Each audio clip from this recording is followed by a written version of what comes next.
I'm just going to run through everything. You need 1 cup of pastry flour. You will need a 1 cup of, this is almond milk. You can use soy milk. If you're not a vegan, you can use regular milk. That's your call. I have wait a minute, not half. Yeah, half a cup of, no, a third of a cup of puree pumpkin. Either you can take pumpkin and cook it down, or you can get it out of the can. Either way works.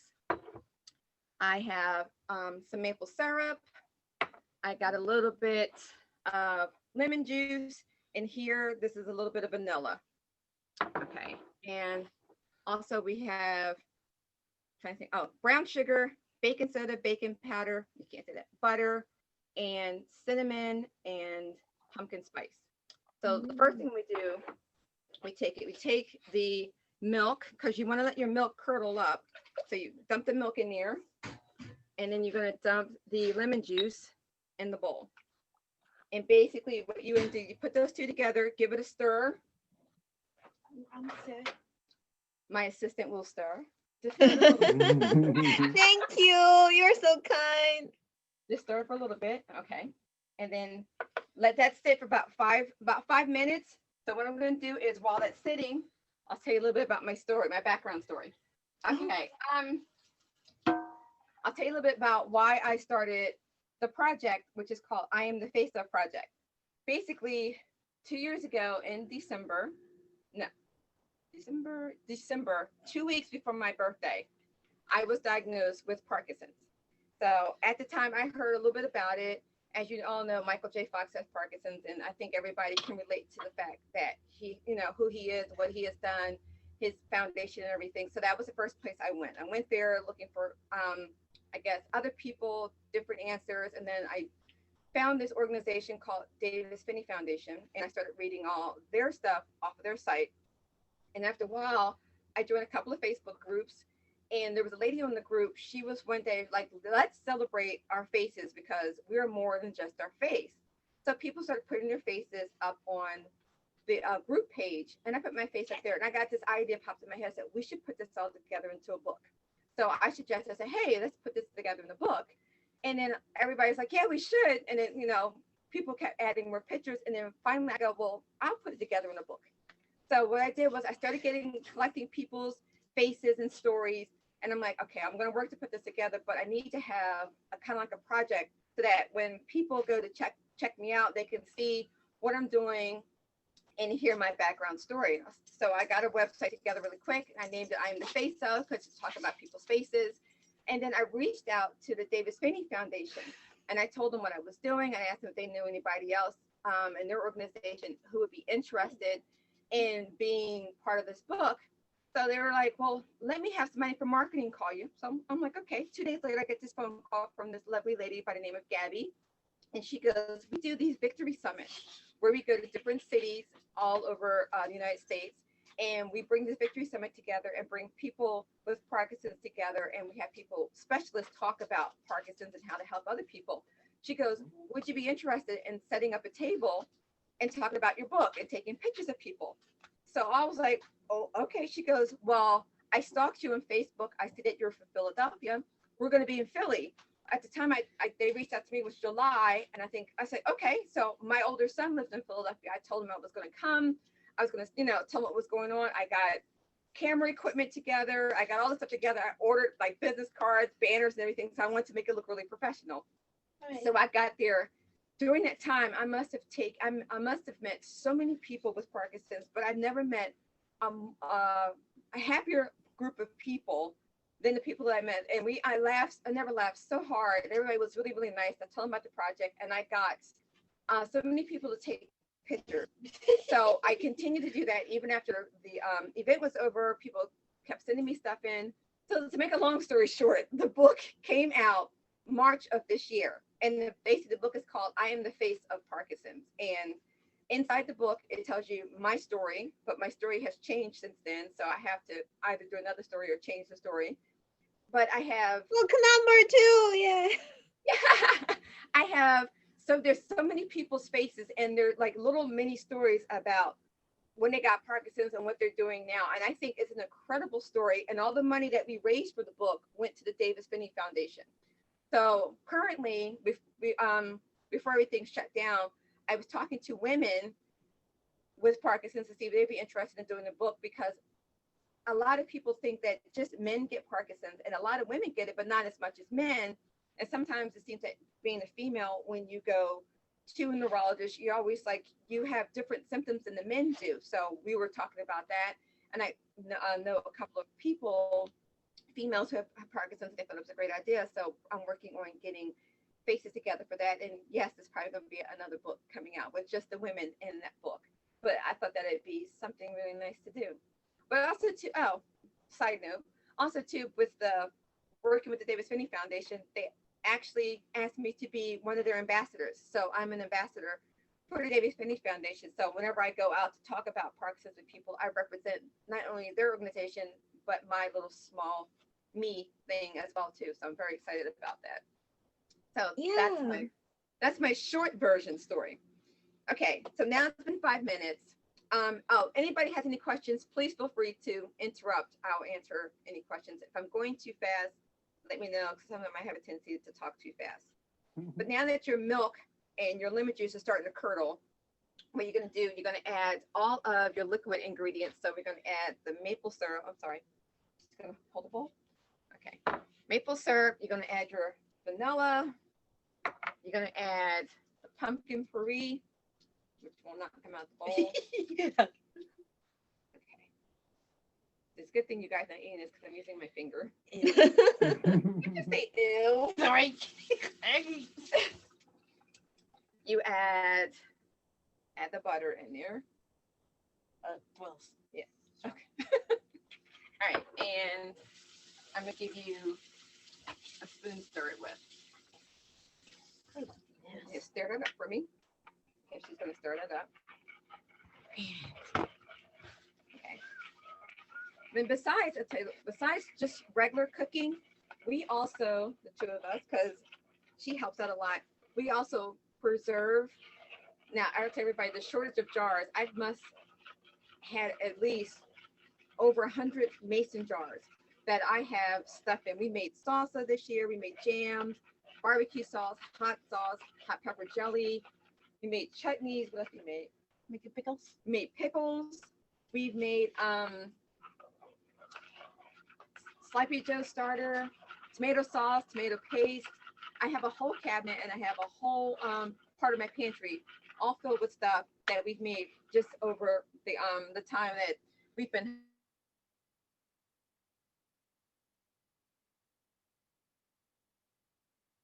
Ooh, I think there is some connection issues. We couldn't hear you for a second. Oh, Miss Gretchen, are you able to hear us? Yes. Oh, okay. Yeah, there was some weird connection issues, but now I think it's fixed. Okay. Is that better? Yeah, it's much better. Thank you. Okay. All right. Well, what we do is she's mixing up the stuff for the waffles, and I just plugged in the waffle maker. Mm. And now the last thing I'm going to add is going to be the flour. It's amazing how many things you made just over the summer. I also know that you are making cupcakes to help kids and to give them comfort, and so that's really nice. Yeah, I did. I started, that was called Blue Sky Smiles. I started that a couple years ago. And what it is I was making cupcakes for different organizations that work with kids so that children didn't have to worry about not having things. So I made cupcakes for a couple of holiday parties. I made some for an event that they had at the State College school, like 2 events there. And though I don't make as many cupcakes as I used to, but I'm always tell people if they need cupcakes or one cupcake, because right now my oven is not working. But if they still would like something, I always try to find a way to help out. Right there on the couch. So did you make anything special for the Halloween holiday? No, I did not. Wait a minute. Yes, I did. And not sweet. Yes, I did. I made 3 poison apples for a lady that I work with. I work at a nursing home. So her daughter is very much into Halloween. So I made 3 poison apples that the evil queen made for Snow White. Basically, they were just Granny Smith apples. They had black chocolate on the outside, and I sprinkled. If anybody knows anything about pop rocks, I sprinkled pop rocks on the outside. You said you're nodding. I sprinkled pop rocks on the outside of it, and then I drizzled this red glaze to go down from the pop rock, so it looked like the apple was. Oh. Oh no, the apple was, and then the video is frozen. Oh, I want to know what happened to the apple. That was a punchline right there. Yeah, I know. Yeah. Yeah, Here you're we go. back. Yeah, it was frozen right when you said the apple was. And so I was just really curious of what happened to the apple. Oh, I'm sorry. The apples. Apples were. Did you get the description about what they look like? Yes. Okay, but I gave them to her. I took them to work, and her husband gave them to her. So they just had like the pop rocks on the outside, and they were dripping poison out of the apples. But she really liked them. She said. So That's so creative. yeah, I mean, I think of these weird. I don't know. I think of these things in my head. I'm like, oh, I wonder if you can actually do that. So I just did it. Now, when you make the pancake batter, it's going to be a little bit lumpy like pancake batter is, but you want it to be kind of like, I don't know if you can see that, kind of like not too thick or too thin. If it's too thin, you want to add some more flour. If it's too thick, you may want to add some more milk. But stir it, and then what you can do is, I cheated. I made a batch ahead of time. Let this off when you get finished mixing everything in, and you're going to let it sit for another 5 minutes because you want everything to sit together to go. But to save time, I had already made a batch ahead of time. Oh, And that's basically what you want it to look like. wow. Yeah, it's just kind of pumpkiny. And if you don't have a waffle maker, you can also use this to make pancakes. So it all depends on how big you make your pancakes. It can make several silver dollar pancakes. It can make, I think, 4 regular sized pancakes, and it will make 2 to 3 waffles. I would say 2 waffles. But I'm going to pour it. I don't know. Hold on. I'm going to turn you towards my waffle maker, which is over here. Let's see if you can see that. Ah, I covered up. I have this gigantic compost. Everything that we use, all the scraps from all our vegetables, I have a compost pile outside, so nothing gets thrown out. So all the scraps from all the cooking, it's been sprayed already. All the scraps from all the cooking goes into our compost bucket, and every week I take it outside, dump it, stir it up, and then next year when we have our garden again, because I had this humongous garden this year, so next year when I have my garden, I can put some of that compost on there to grow more stuff. So that was another thing that we did. We expanded the garden to grow more things. And right now I can't put anything on my counter because I have tomatoes, cabbage, and stuff all over the place. But if anybody's ever made waffles, you know you spray your waffle iron and then you just pour the waffles on there. I usually try to even it out.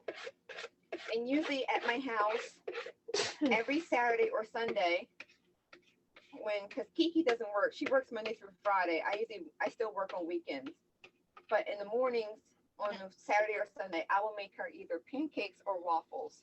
Yeah. So we call it like a waffle Sunday or waffle. oh, Yeah, and thankfully I love this waffle iron because it goes off by itself. Can you put that over there? This waffle iron will go off by itself and it'll beep when it's ready. So wow. yeah, that's pretty cool. Yeah. That's about it for waffles. They're my favorite. I don't like pumpkin. I'm sorry. Anybody who likes pumpkin, I'm really sorry. I'm not a big fan of pumpkin, but I do it because of her, because she really likes it. So Yeah. I like pumpkin. anybody have any questions so far about anything? I'm glad you mentioned that we can also use it to make pancake because I was worried. I was like, oh, I don't have a waffle maker. What should I do? I didn't have a waffle maker. I got this, funny enough, from a yard sale and I only paid $8 for it. And it's a Belgian waffle maker and it's been making amazing waffles ever since. But yeah, feel free to make pancakes with that too. It makes great pancakes. And the last time we made pancakes, we put cranberry, dried cranberries inside the batter and did that way. Or either sometimes we even put chocolate chips inside of them, so we have pumpkin chocolate chip. Wow. Yeah, well, pancakes and waffles instead sometimes I too. like to get pancakes. Yeah, her favorite are chocolate chips. So I was trying to make something that I know that she really likes. Can you hand me the plate?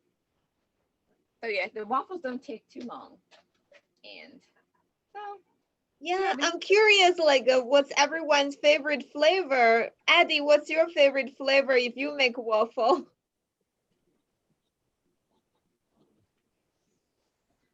Sorry, I didn't have my mic ready.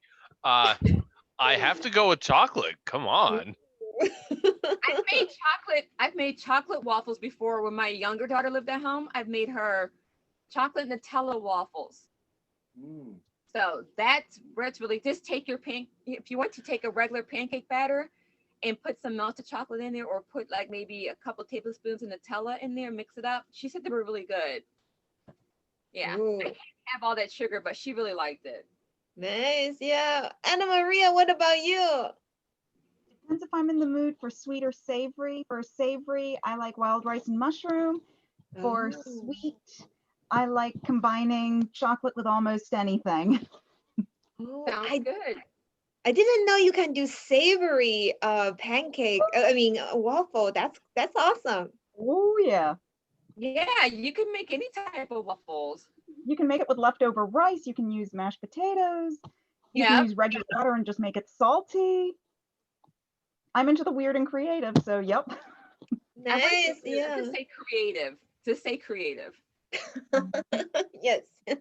Will, what about you? Do you have a favorite flavor? Blueberry. Or I like banana pancakes. I wonder if you could make waffles. Absolutely. Yeah, you should be able to make banana waffles. That should definitely work. That sounds good. Yeah, it works well. Yeah, we know we know what Miss Gretchen is gonna try next time. What's so funny about that? I cannot eat bananas. Oh no. I cannot eat most fruits because I have a fruit allergy. Mm. Yeah, which is so sad. So I can't eat a lot of fruits, but not in this raw state. But if I cook them, sometimes I can get away with it. Like the apples today, if we have time, I can't eat them in the raw state, but I can eat them if they're cooked. So that's fine. Now, bananas, I definitely can't eat at all. So, but I can eat watermelon, oranges, and like grapes, blueberries. Blueberries are good. Mm. Yeah, Blackberries. blackberries are good too. Yeah. Sorry. You could make grapefruit curd and use that as a topping. Oh. Ooh, that sounds good. Hmm. That sounds really good. All right, let me get a fork for our waffles. You do not burn your Careful, fingers. Yeah, last time I took the waffles out, I burnt my fingers. She laughs. Sorry. That's okay. Does the waffle iron have a timer? Or do you It's- set a different timer? There's no timer on my waffle. I plug it in, the light comes on, and then I put the waffles on, and then when they're ready, the thing beeps and then it shuts off on its own. So Oh. Wow. yeah, And that's $8. that cost me $8 from a yard sale. I have to go to yard sale more. And it made 2 waffles. There is our waffles. Oh. See? And Miss Gretchen, you live in Belfont, right? I live in State College. Oh, you live in State College. Yeah, I live in State College. Oh, so your previous shop was in Belfont. My bakery, when we had it, I opened it in Belfont at the time. And then we did a lot of stuff from there, but I closed it because I'm back to school. Mm. So, and I'm almost done with school. I've got 8 more months to go and I should be finished. Is that on the table? So that is, and then the thing I like best about this waffle iron is that when it cools down, all I can do is just wipe it and it's clean. So I don't have to worry about that, but that's the first thing. Wow. So, yeah, so I'm gonna turn the camera back around to towards the stove so you can see the second thing that we're gonna make. Don't turn it too far. Okay, like that so they can see. All right, this is my stuff. I got all my pots and stuff and stuff because I was ready for you guys today. So, Oh, yeah, we're gonna shuffle things around. The next thing I'm gonna make is the butternut squash soup, and what I'm gonna do is I'm gonna grab all those ingredients, and I will be right back. thank you.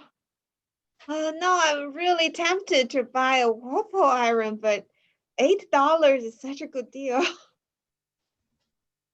Well, if any of you have yard sale and see a waffle iron, please text me right away. I love yard sales. They're like the best. Yeah.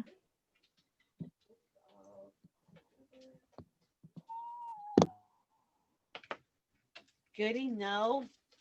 Okay. My dogs love it when I cook too because I also give them, I let them sample while I'm cooking.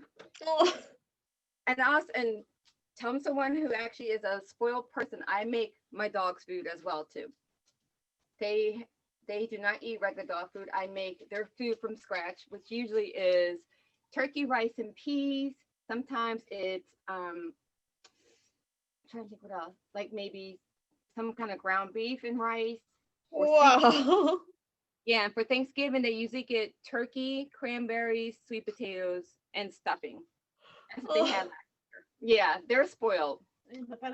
I have to say they are definitely spoiled. So there's nothing else I can say about that. This one, I wrote down all my notes on the phone, so I'm trying to make sure I get all the ingredients right because I always forget something. Okay. For the soup, you need 1 medium-sized butternut squash, and that's usually about 3 cups. So that's the squash. You need to cut them up in size cubes, no matter what size, how big you want them, how small you want them.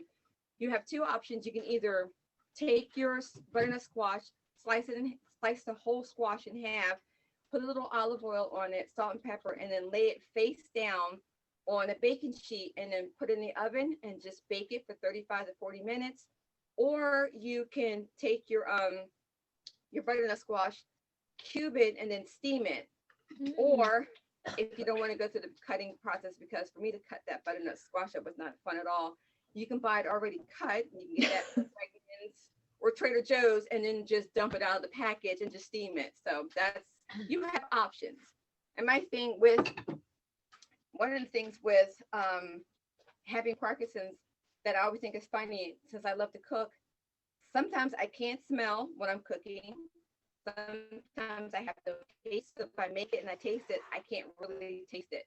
So that sucks, especially if it's over salted or under salted. So I have to depend on other people to taste it for me, or I depend on Kiki, and she thinks that everything I make is delicious. So I think she's just being biased. Oh, Yeah, she does.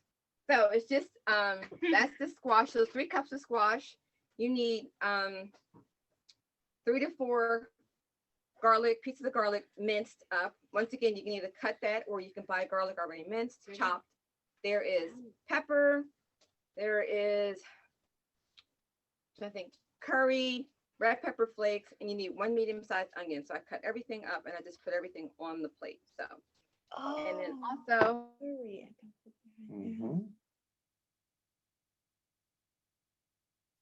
I like how you put curry in butternut squash. I think that's a great addition.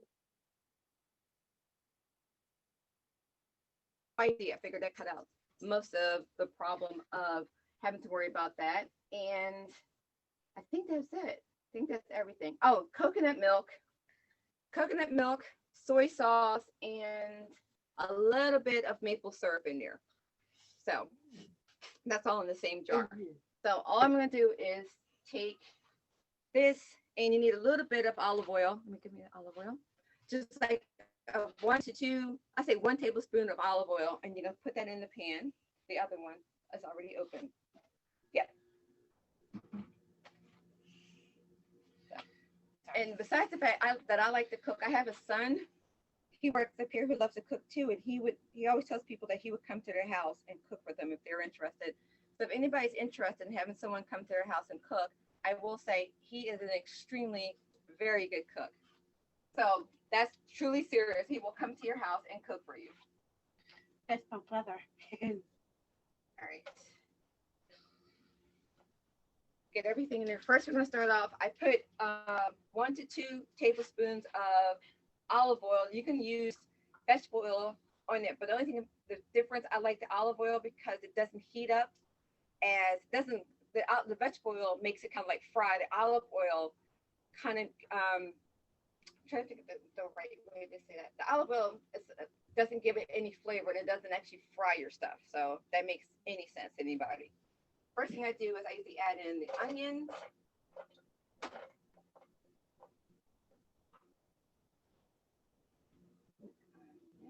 And I put the garlic in there. So add the onions and garlic. Sometimes my stove doesn't want to be cooperative. Hold on a second. Okay.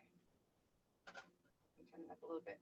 Okay, you put your onions and garlic in the pot and you put it on, you let that saute for 5 to 7 minutes. You want your onions and garlic to be fragrant, but you also want your onions to start becoming translucent. So, and while it's cooking, you want to stir it because you don't want your onions or garlic to burn. And while it's cooking, what I usually like to do is add a little bit of salt. Let me go get my salt. Hold on. You're fine.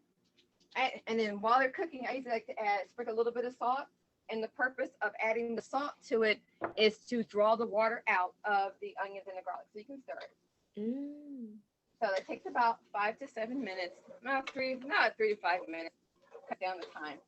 The one thing I like about this soup is that if you have an immersion blender, one of those little tall stick blenders, you can blend your soup, or you can pour your soup in the blender itself to blend it up so that at the end of it, it's like really creamy and thick soups, and it's really good. And also too, with the butternut squash soup, you can save it.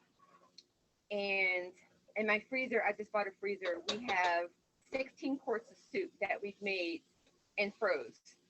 So it makes it really good soup that you can put in the freezer, or you can put it in a mace, like in a jar, and take it anywhere to work, and then pour it out into a bowl and heat it up. It's really good soup. It's a really good soup. I like it. Well, Eddie, if you do that, your coworker would be very jealous of you. Yeah, I try to take some of my food that I make at home. I usually take to work, and it's so funny because a lot of people always want to know what am I eating, what do I have. Some days I don't bring anything, some days I do. It all depends. But it's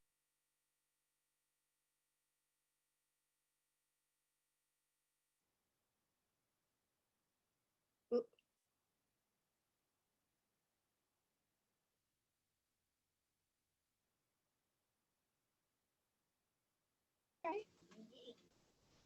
She's a perfectionist when it comes to cooking. Yeah, Yeah, I'm gonna tilt it. There you go, so you can see her cooking. I'm taking a shower. Okay. She's got up. You're gonna add that all in there. Okay, now she's got that going. We're gonna put in our spices.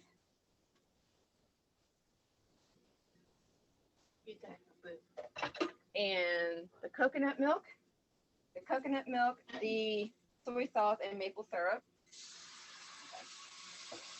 Give it a really good stir. You put some food. Okay. You Okay. put some food. Okay, I got it. Okay. And then when it basically you want it, I don't know if you can see this because it's steamy. You want it to look a little like that. Can everybody see that? Okay. So it's gonna be, you want it to be, she's complaining about the spices. I made hot sauce in the house the other day. We used four of the hottest peppers to make the hot sauce. And I'm in the house with a mask on making the hot sauce because the smell gets into you. About the time when everything is mixed together, she doesn't like onions either. It's together, you turn your heat down to medium and you want to shake up your stock and add it to the pot. And you just want it to, it's a 32-ounce.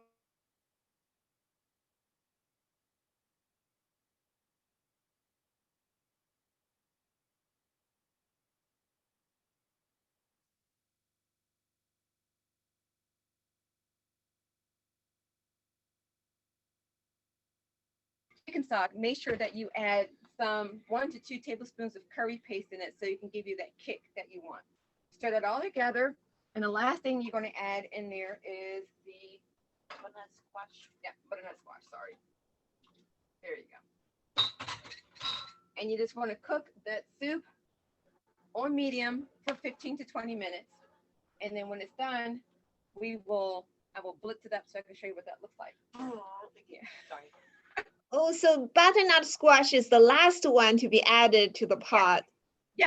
The last thing that goes in there. And it cooks down. You basically want to cook it so that your squash is soft and it's not like hard, but it's soft because you're going to be able to blend it so you can make up a creamy soup. And you can I put coconut milk on the top of the soup as an optional topping. You can do that too. Or if you feel like you want to add more, I only add a 1/4 cup of coconut milk. You can add more. It all depends on to your liking. It all depends on how hot you like it, how creamy you like your soup. So that the coconut milk makes it the creamiest. So while that's cooking, anybody have any questions? I'm sure we do. I do, but I will let other people take a turn. Does Okay. anyone else have questions before I jump in? I can go for it then. So, yeah, I'm curious, Miss Gretchen. So, were you always interested in cooking food, or is that something you developed interest throughout your career, or? No, I think I've always liked cooking. I started cooking when I was 12. My mom used to cook for us. And though I love my mother a great deal, my mom is not the best cook. My So grandmother. one day she had cooked ham steaks for us. And I looked at this steak and I said, oh my God, I said, these things look like the bottom of a shoe. Well, she got so mad at me. She took the plate and she goes, well, from now on you can cook for yourself. So I started cooking. And then I got put in charge of cooking dinner for everybody because my dad and my sister, because at the time I only had one sister, liked the way I cooked. So I started cooking for them. And then as I had my family, I stayed home while my husband worked. And then I would always cook with my kids. It was always a big fun thing. I used to like cooking, and I still like cooking. I stopped for a while. And then when I started up again, I always wondered, why did I stop? I really like cooking. So, and for me, it's it gives you an opportunity to, like Anna Marie said, to be creative, to do what you want. And I noticed also too, when you cook for yourself, you cut down on how much money you spend on going out to buy food. So I'm like, I look at things and go, oh, I can redo that, and I'll try to remake it. And when I became a vegan a long time ago because I cannot properly digest meat. And I was like, that was my only option that was left. So I started eating vegan food, and I like it. I like all the different, dishes I've created, or some of the dishes that I learned how to make or follow. So I am vegetarian. she's vegetarian, but still, but I like the cooking.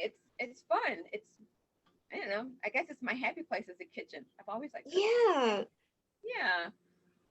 Yeah, so for someone who just start to cook and feel intimidated about the kitchen, what dish would you suggest him or her to make for the first time? That's a good question. What would you make? Feel like a very beginning cooking person?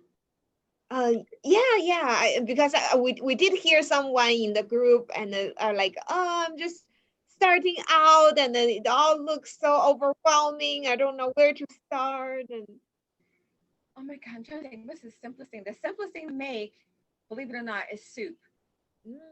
All you can do for soup, you can go to the supermarket, you can buy packages of pre-cut vegetables.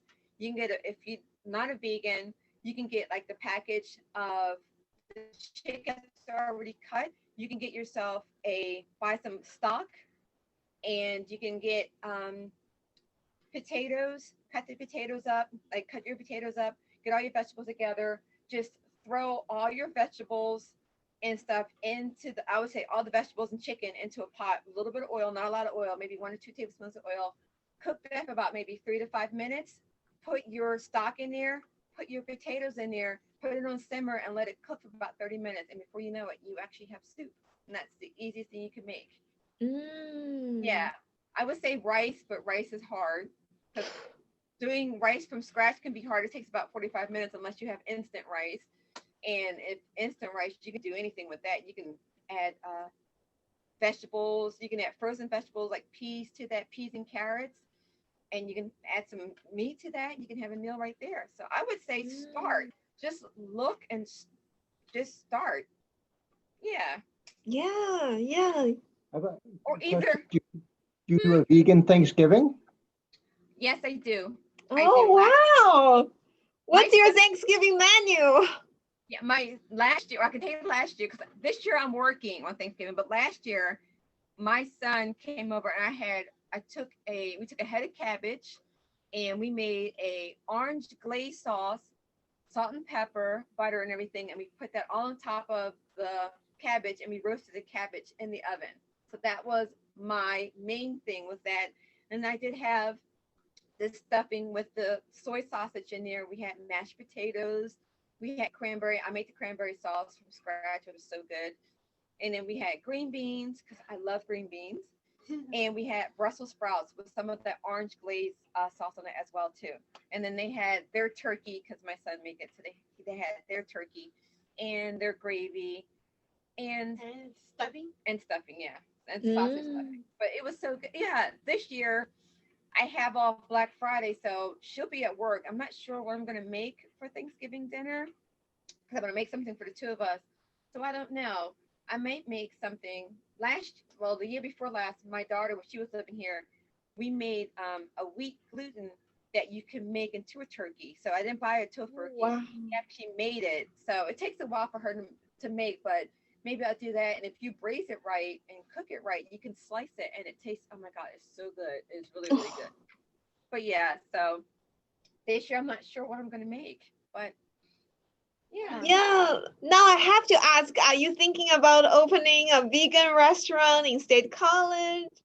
Everybody asks me that. Some people at work goes, you should do that. And I've never thought about opening a restaurant. I thought about catering for a while. And I don't know if that's going to happen or not. It all depends on how things go health-wise. But I would love to cater and do different dishes for people. I think that would be fun. Or even just go to someone's house and just like cook for them. Like if they had like a small party, I could cook for them. And that'd be fun too. Oh. Yeah. I would get a kick out of that. So, you never know. Yeah. So do you have a particular cuisine or a particular dish that you like the most or The one dish I'm going to make tonight, which is the next dish, which is the spicy greens. I love that. I made that, and because I love kale, I love spinach, I love collard greens. But when I was growing up, the way that people cooked collard greens is you put the collard greens in the pot, you put ham in there, and you put sugar and salt and pepper. And I never liked the taste of it because I had that smoky taste. I didn't like it. So when I started eating vegan, the first thing I wanted to learn how to cook was how can I cook collard greens and kale and spinach without meat? And it took a while, but I figured out how to do it. You can saute it, you can add it to soups and everything. But I don't like this morning we had tofu scramble and I added some of the spinach, a handful of spinach to that. But I don't like to cook it to the point where it's really slimy. Like I still want to eat the food that you make so that you can still taste the food, see what it is. So I don't cook the greens all the way down, just cook them just enough so that they're tender, but they still have a little crunch to them. Yeah, I always think that when you cook, you should be able to cook food so that it's not mushy. Because when you cook it that far down, you're losing all the vitamins and minerals that are in it. So I think that you should cook it almost to the point where you think, okay, it looks like it's done, but it's not done. It's just in between that point, but it still retains all the nutritional value that it needs to have in there. So let me see how that looks like. Yeah, I look forward to see the next dish. Seems like that's your favorite dish. So I look forward to seeing that. Okay, what I'm going to do, I'm going to show you when your butternut squash is ready. You just basically want to be able to smush it down with another spoon. So if you can smush it, your butternut squash is ready. So take this off the heat. And the one thing about, I'm going to turn you guys around again. The one thing about having an immersion blender is the fact that you can blend everything in the immersion blender without having to put it in the blender. But if you don't have an immersion blender, I help. the immersion blender, it's two pieces. You can get it from Walmart. This is my son. He gave it to me before he went to Colorado to cook in Alaska, and he gave it to me, and I'm not giving it back because it's my best friend now. So, but now if you don't have an immersion blender, you have to be very careful. You have to let the soup cool down because you're going to pour it into a blender, and you're going to like do a cup at a time to make sure that it gets done, because if you put it in there, it's too hot and it will bubble back up and you can get burnt. But with the immersion blender, you can put it right into the hot liquid. Wait a second. And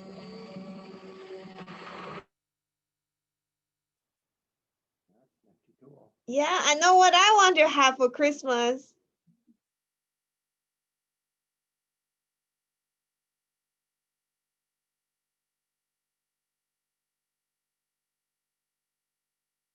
okay, stay right there. No, stand back. No, stand back. Hold the pot for you. There you go. Okay. Yay, good job. Don't stir it too fast. Don't do it too fast. I'm like a gunner. Okay. Daggy, that's it. It gets foggy. Go ahead. You okay? Finger. Oh, Nope. All right. I think she gave up. Ah, that's hotty, hotty, Yeah. hotty, hotty. Sometimes you gotta be careful because it's really hot. With the immersion blender, it goes down to the bottom of the pot and it just starts blending up stuff for you. And you want to make sure you get all of your squash in there.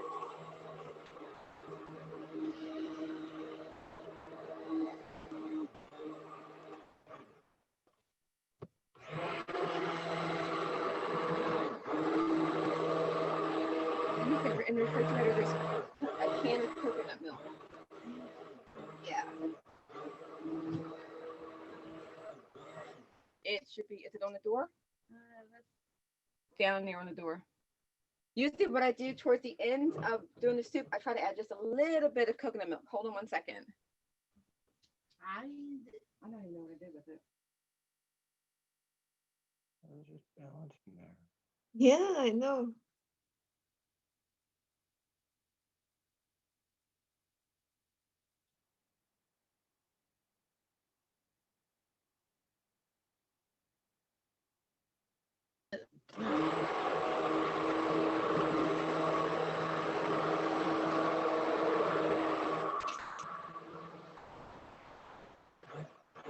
Keep getting that and fall off the table.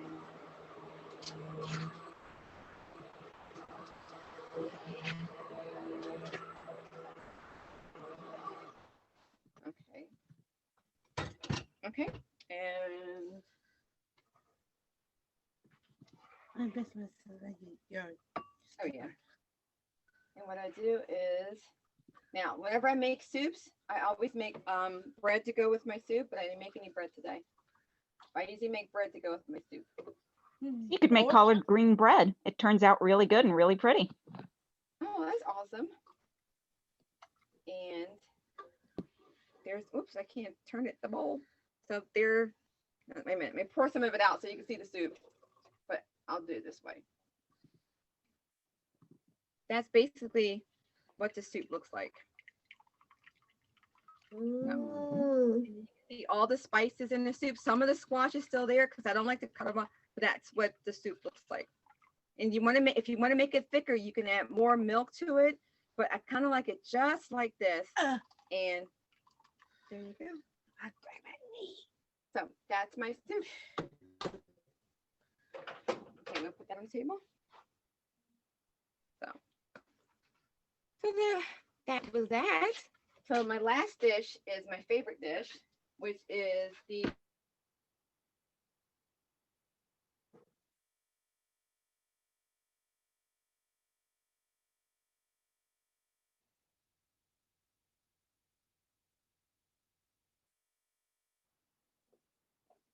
I have so many vegetables that are left over from the garden that I have trying to figure out what to do with, but they're all over there. Tomorrow we're gonna make Can it or pickle it. well, yeah. I have tons of pickles. I'm gonna make pickles tomorrow. But I'm also gonna make a green tomato chutney. That's Ooh, gonna be yeah. my- Yeah, yeah. I pickle a lot of the green tomatoes and Did it can turn them. out really well? Oh yeah, they Okay. turn out great. Chop them up, looks pretty, nice and green. Yeah, that's what I'm gonna do. I had a whole bunch of green ones, but then I let them sit in the window and I got busy and I was like, I need to. And then before I know it, they were red. So I was like, well, I made more salsa. We made more tomato paste, tomato sauce and stuff. So I'm gonna make the green chutney tomorrow. And I also have radishes. I'm gonna make Ooh, yum. radish with bok choy for dinner. So, but the next thing is my favorite, which is the spicy green with sweet potatoes and pepitas on there. So I'm gonna grab all the ingredients for that, and I'll be right back. Anna Maria, I have a very silly question. So what's the difference between pesto and the chutney? No such thing as a silly question. A pesto is more of a dry spread. A chutney is thicker and almost like a jelly or a jam. Oh. So more of a consistency and texture. Like I said, pesto is drier, but you can have a lot of fun with it and you can make it out of almost anything. I see. Chutneys are so good. We made a plum chutney, a mango chutney, and we made what did we make? She made orange and pineapple marmalade. That was good. We took the rinds from the oranges and lemons and limes, and we made candy. Oh, wow. So yeah, that was really easy. Now the reason how I learned how to make a candy was my father was an engineer, and when he first started working out, he worked for this really small company, was owned by a father and son. And we would always go over to the son's house, well, his parents' house, and his mother was always baking, so she showed me how to make this candy. All you do is just taking the rind off of the orange. You don't want the white part of it. You take that all off. You put sugar in the water with the rinds, boil them down for like maybe 35 to 45 minutes till they get really soft. And then after a while, then pour them out, pour like all the extra sugar and everything out, let it sit out, and it will dry up. So all the sugar that's left on there, let it dry, let it get hard. Then you sprinkle regular sugar on top of it, and then you put it in the refrigerator, and you got this candy that is amazing. As an interesting FYI, if you remove the pith from it, you can use the leftover water from doing that to make seafoam because it already has the sugar, and due to the impurities, you don't need to add the baking soda to make the seafoam candy. Nice. And it comes out already citrus flavored. I did that when I candied my grapefruit rind. I candied the grapefruit rinds too, but I didn't keep the pith. Also, some of the rinds that were left over, I made like a syrup to put in tea too. Yep. So I did that. Some of the stuff Yeah. that was left over. Yeah, Okay. but like I said, the leftover water comes out great because it's all the citrus flavors, depending on what all you candied. So it comes out great citrus seafoam. Huh, I gotta try it next time because the last time I just poured it all out. So this time I'm gonna keep that water and maybe make something with it. Oh, Okay. nice. Put it on medium, let it boil till it foams up, then pour it into a silicone or greased up dish, and you got seafoam. Nice. Thank you for that. Absolutely. This dish is super easy. I did this one night trying to figure out because I had a lot of stuff trying to figure out what was in my refrigerator, what I was gonna make with it. So since we had sweet potatoes in the garden, and all it calls for is 2 medium sweet potatoes. And what you're gonna do is the sweet potatoes, you're just gonna cut them up into like regular dice size. You're gonna take those. You have 2 options. You can either cut them up and steam them. It's option 1 is what I did here, and I steamed them for my 8 minutes. Or you can take the sweet potatoes, don't peel them, poke holes all throughout them, and you can microwave them for 8 to 10 minutes. And they should be soft. Or you can bake them in the oven for like a half an hour or so. You don't want them mushy, you just want them soft enough that they're still holding their shape. These I took it was 2 large sweet potatoes, and I cut it down to like 1.5. So it's 2 medium sweet potatoes, and I just cut into various different shapes and sizes. and I steam those for 8 minutes. So you have the sweet potatoes. There's a little bit of pepper. I have 1 white onion. If you don't have a white onion, you can use red onion, but I have a white onion. There is 1 jalapeno. The jalapeno, take the seeds out, is stemmed. And I have two to 3 garlics on here. And the last minute, we're gonna, in the end, you're gonna put your pepitos and pepitas. And basically, I got the raw ones still in the shell because I like the crunch. But if you don't want them in the shell, they sell them at Trader Joe's already out of the shell. Just don't get the ones that are already salted because it'll make your dish too salty. And then I got dried cranberries. And that's that. And I also have, since we ate up all our lettuce, all our kale, and all our spinach, I had to go buy some more. So I got you want a 16 ounce bag of collard greens, kale, or spinach. Your choice. It could be mixed greens. I got kale and spinach for this one. So it's a 16 ounce bag. And you're going to use the whole entire bag. I know you're thinking that's a big bag of greens, but you're going to use the whole entire bag. To start off, in the pan, turn it on to medium-high heat. And you're going to add 1 to 2 tablespoons of olive oil. I turned the wrong one on again. You did. See, this is why you have an assistant, because I always turn on the wrong burner. Mhm. You got her. Yeah, I usually turn on the wrong burner. I don't know how many times I have burned things up by turning on the wrong burner, burnt pots up. Yeah. So, but the one thing I think that I like about cooking, that even though that sometimes I have a hard time like chopping things up, and there may be good days and bad days, you can always make yourself happy by cooking yourself something to eat. I don't care health-wise, whatever.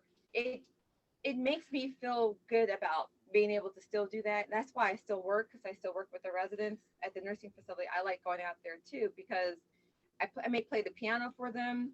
Oh, Tell funny stories. I even dance. My dancing is horrible, she'll tell you. But I dance for them, and it makes them happy, especially since now they can't, some of them, you can't have visitors come in. So you can either talk to your family through FaceTime or through a window. And a lot of them don't understand what's going on. So I always try to make their day by doing something weird. And my weird thing is usually dancing. So that's amazing. Thank you so much for making them feel connected. I think it's a big problem right now for people in the nursing home to feel, yeah. We have one lady who still thinks for some reason, she just stopped right at the beginning, and she still thinks that it's the end of the holidays. And, she's not understanding that why she can't go out. She still thinks that it's winter. She can't go out because it's too cold. And we, keep trying to tell her why she can't go out. I don't think she kind of understands. But still, I still try to make them laugh. Tell them some of my crazy stories. Share some of my recipes with them. So. The same thing with the soup. When you get your oil hot, this time you're gonna put all your onions, the garlic, and the jalapeno pepper in here. You don't want the jalapeno pepper. You do not have to have jalapeno in it. You can skip that altogether. But I like stuff spicy, and you're just going to saute it for about 3 to 5 minutes. You just want the onions to be translucent. You don't want them to burn. You want them to get that smell, that onion and garlic smell, I guess. Like I said, that's one thing I miss about cooking. I miss the smells of all the food. It kind of sucks sometimes because you can't smell it. And sometimes it's also a bonus when there's something really funky and you can't smell it and everybody else can. So that's a bonus too. Well, and once again, while that's going, I'm going to add the salt to draw the water out. And the type of salt I use is kosher salt or sea salt. The pink Himalayan salt is good as well too. I don't like the regular iodine salt. Iodine salt. I don't like that kind of salt. To me, I think it tastes too salty. So I usually use pink Himalayan salt or the sea salt. And you're just gonna stir it, get it all going. I guess that's about 3 to 5 minutes. Yeah, I need to take a shower. Yeah. So Anna Maria, do you have any good recipes you like to cook? Anna Maria had some internet issues, so Yeah, sorry. Oh, What was the question? do you have any recipes that you like to cook? I love making bread and I love making pasta and or any quick dessert too. So I want to know how to make pasta next. I bought my son a pasta maker a couple of years ago, and he's supposed to come and show me how to make pasta. How about a rice maker? yeah, I have a spinach pasta recipe that I like that you could easily use collard greens for. Oh, That sounds so good. I want to. I can't knead the bread anymore because when I knead stuff with my hands might sometimes cramp up. So I've been making bread in a bread maker, but I miss making bread from scratch because I like the way it smells. But I can still get a loaf of bread out of my bread maker, and that still makes me happy. mm.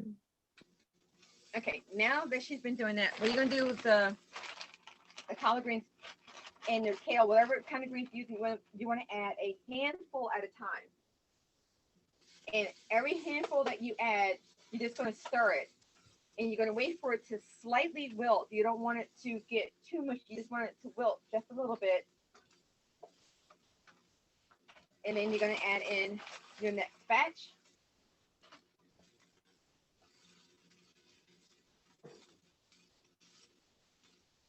And if there's anybody out there who does not eat vegan or vegetarian, you can feel free to use this as a side dish. I mean, you can put this with chicken, whatever, beef, I guess. I would say chicken probably. Mm.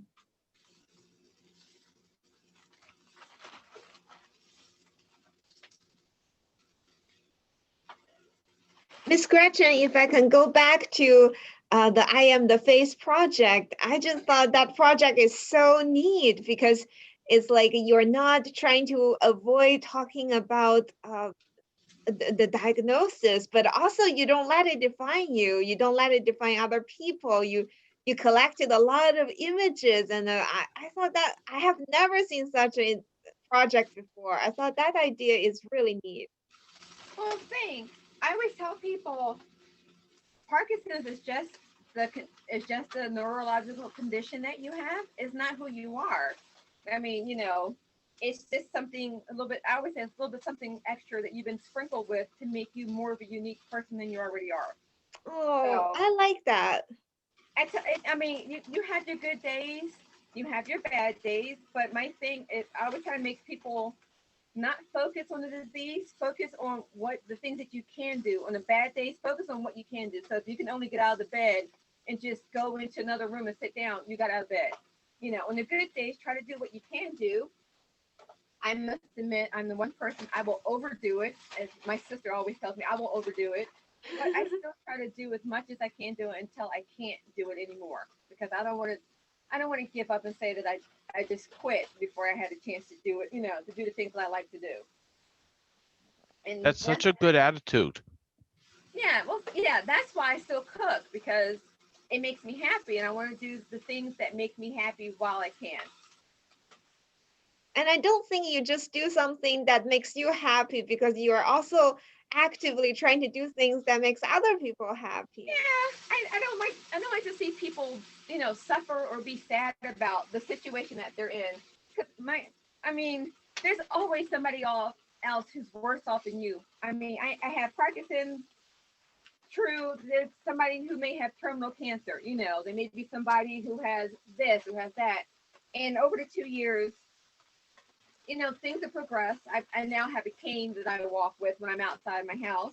But I made it a pretty cane because I don't, if I got to use it, I want to make sure it's pretty. I also was invited to speak, and I have a cane. I only use it when I go out. It's covered in crushed glass.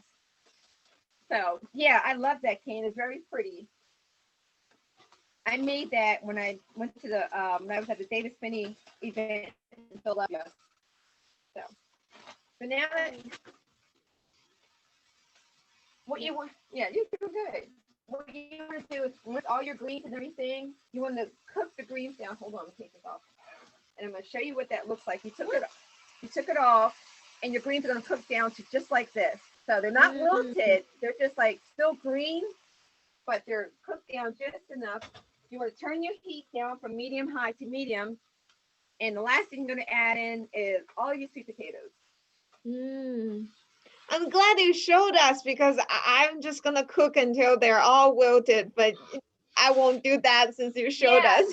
Oh, when you cook your greens to the point where they're wilted, you've cooked out all the nutrients out of it. You cooked out all the fun stuff out of it. Oh, I didn't know that. Yeah, you want to be able to cook it so that it's still, you can still tell what it is and it's not mushy. I also think too, when you cook food down, it's mushy, it's just, it loses all flavor and it loses all the appearance of being good. The whole thing, when you eat first with your eyes and you eat with your stomach next. So watch out, I'm gonna stir this all up. I didn't see that. Jessica, you're doing a really good job. You must be hanging inside the trash can. Yeah. So you're gonna mix your sweet potatoes and your greens together. Try to tilt this up so you can see that. So that's what that looks like. Oh, Mhm. that feels very Thanksgiving. Yeah, I know. And then the last thing you're gonna do, you're gonna turn the heat off, and then you're gonna take your cranberries and your pepitas, put those in there on top. And I then think you have your Thanksgiving dinner this year. there you go. I can add all my stuff in there. I have this with my father. Then you can just get it all together. I should add more, but usually, and see if I can get a, and there it is. Oh, Very it good. looks good. And that's that. So Don't put me. I'm not gonna burn you. So Actually, when I think about it, all the things you cooked today seems very Thanksgiving-ish. yeah, it's like it's Oh. like it's all the fall stuff because it's fall now, and I was thinking of all the stuff that I grew in my garden. The whole purpose of when I started the website and started cooking more and sharing all the different things that I cooked is most of the stuff came from my garden. And I'm like, what can I do with all the stuff I have? I might as well cook it. And then I decided to start sharing the recipes and the pictures of everything I cooked. So that's how that got started. So Oh, so when did you start to grow your own vegetables and have your own garden? I used to do that on and off when my kids were little, but this year we went all out. This year I grew wait a minute, what did we have? We had lettuce, we had 4 different types of lettuce. I had collard greens, spinach, kale. I grew beets, cabbage, broccoli, carrots, onions, tomatoes, hot peppers. I'm trying to think what else we had. We had herbs out there, which are still out there. We have mint. I got parsley, cilantro, or oregano, sage, and basil. Wow. I cut some of that down, and what I did was I took most of it, like we took some of it, and this is the jars that I dehydrated, and then I put labels on the front of them. So this is my mint, and I have like parsley. I just all the candle jars that you get from like Walmart. You don't know what to do with the candles. I take the candles when they go down, put them in the freezer, and once they freeze, you can crack the bottom of what's left and pop it out, wash it out really well. And I've been using it to store all the dry herbs in. Wow. Yeah, I Learned a even new trick. Yeah, I even did. Let me see if I can find it. We had. I don't know what I did with it now. I have a jar of lavender. I don't remember what I did with it, but we had a jar. I got a huge jar of lavender because I had a lavender plant out there, and I dried all the lavender in there, so we have lavender left. You can make really good lavender tea, and then some of the mint leaves because I have a whole bunch of. That's the lavender. There's the lavender that we put in there. It's a whole lot of it. Then with the mint, because I have chocolate mint and I have regular mint. The chocolate mint I would cook down. I would use that for desserts. But the regular mint, we made mint tea over the summer, and I made mint syrup. We also made a ginger mint syrup that we use, and then with all the orange stuff that we had, the citrus stuff, we made the citrus syrup too. So you can pour that in your tea. Wow. Well, if you decide to sell tea or chutney, please let me know. Okay, well, I won't sell it. I'll just use that. Tell people because I've been giving away the hot pepper relish that I made. I gave that away, and hot sauce. This is the second batch we made. We got people who are interested in it, so I give it to my son, and he gives it away to people. So yeah, just if anybody wants anything, just let me know. Now that's all the food. So if we still have time, We can make dessert if you guys are interested. I think, yeah, Eddie put his thumbs up. So, All right, let me go grab that. I'll be right back. Oh, brother. well, I just love her attitude. She's just amazing. This is. It's the only thing about all the food we're making. We're gonna eat it tonight. Yeah, I'm gonna take a shower. I go to work tomorrow. Okay. So what Jen, we're gonna which one first- have you been most inspired to try to make? You know what? I want to make 3 of them. I don't have a waffle maker, but I want to make pumpkin pancake. I think it's gonna be really tasty. And I love the soup, and I didn't know you can make soup with curry, so I think that would be good. And Yeah, then try 2 different ways. Either add the red pepper flakes in it, or either add the red curry paste because it'll make it spicy. And if you don't eat it all, you can freeze it. So put it in a container so you can freeze it. You can keep it for later. Yeah. yeah, they're all so Thanksgiving-ish. So I would love to try that. Yeah. I guess when fall comes around, we all think about being cozy and eating. So I like to eat. I do like to eat. I snack throughout the day, but I love cooking and I love watching other people eat. So that makes me happy. Yeah. So let me see how we're gonna do this. I'm gonna put my apples in a pot. So we need 2 pots for this. Usually you can use a pan, but I used to do my pot. So this is going to be, this involves ice cream too, or yogurt. All depends on how healthy you want to be. I would say go with the ice cream. It's just Granny Smith apples. It is brown sugar, butter, and a little bit of cinnamon. So you can see all that. Mm-hmm. And then I'm going to put all that in the pot. Everything just goes right in the pot. I crazy. So for the choice of apple, do you have any suggestions? If you're gonna make apples, you can use a baking apple. But these are Granny Smiths. I found that when you cook with Granny Smiths, they don't get as mushy as other apples. Cortland apples are also good, but I always think for the fall, Granny Smith apples the best apple anything because they're firmer than other apples. Yeah. So while that's gonna stir, now for the caramel sauce is so simple to make. It is basically butter, it's milk, and this is soy milk, almond milk. This is a half a cup of butter. It's a fourth of a cup of milk, and it's a cup of brown sugar. And you just stick all that in a pot. Put the brown sugar in first, put the milk in, and let me get another spoon for the butter. That's for the butter.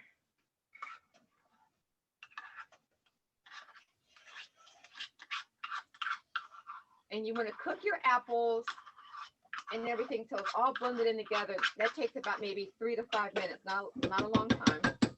In the caramel, you put everything in the same pot and you turn it on medium. And what you want to start doing, as soon as it starts heating up and it starts melting, you can stir it. And then once it gets that really dark color, it's done. So while that is doing, I'm going to grab another bowl so that we can put our dessert into the bowl. Oh. Now I have crazy flavors I like. I like peppermint ice cream, which is my favorite. Vanilla ice cream. Cookie dough. She likes cookie dough. I like chocolate chip, but I do have eggnog ice cream as well too. But to put this together, this is when the apples you don't want the apples to get too soft. You just want them to get fragrant enough. Can you smell that? Yeah. What's it smell like? Oh, sorry. I sneezed. That's okay. These are the apples, Mhm. and they're not hard. They're like still kind of edible. You want to get them just a little bit soft, and as you're making them, they will get like a little brown syrup in the bottom of it. So you want to make sure that you have that syrup as well. The caramel sauce so it doesn't, so that it does not, wait a minute. The caramel sauce so that it doesn't burn. You want to constantly stir your caramel sauce because you don't want that to burn. And as soon as that blends together, basically when the brown sugar, the butter, and the milk are all together, it's done. And it's going to be a nice caramel flavor, and that takes less than 10 minutes. Yeah, so everything I made tonight, every dish we made, the soup was 20 minutes, the pancakes were like maybe 10 minutes.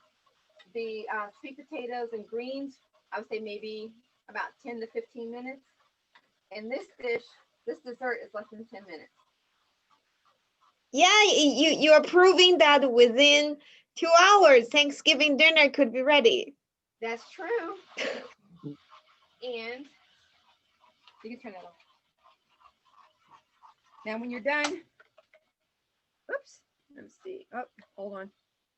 That's what the caramel looks like when you're done. And you let it sit. But look, that's your caramel.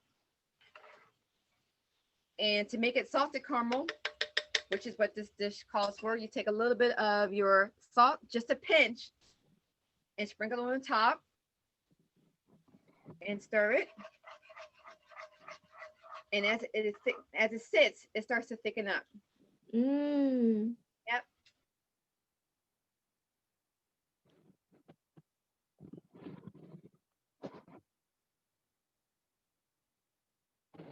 Yeah.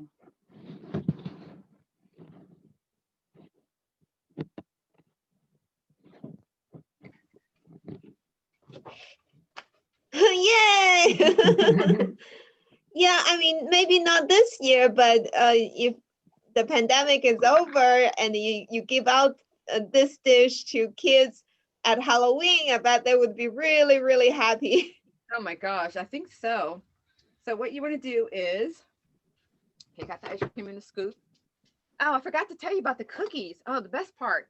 Yeah, also have cookies. The cookies are 2 to 3 oatmeal cookies, or either if anybody likes spice cookies, they work as well too. Spice cookies are so good. You just want to crumble the cookies up. You're gonna take some of your apples and put just a little bit of the apples in the bottom of the bowl. So it all depends on how much you want to put in the bottom of the bowl. Take a scoop of your favorite ice cream. I say 1 to 2 scoops because 1 to 2 scoops are better than nothing. Okay. 1 to 2 scoops of ice cream. And then some of your crushed cookies. You want to put those over the top. And some of the caramel sauce.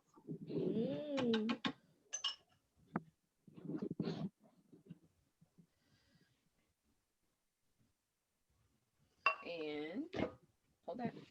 I'm going to pick it up so maybe you can see. Tilt it a little bit. Tilt it.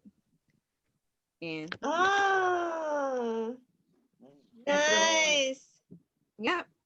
And that's dessert. Can I eat it? Yes, you can eat that now. Oh, yeah, thank you so much for helping.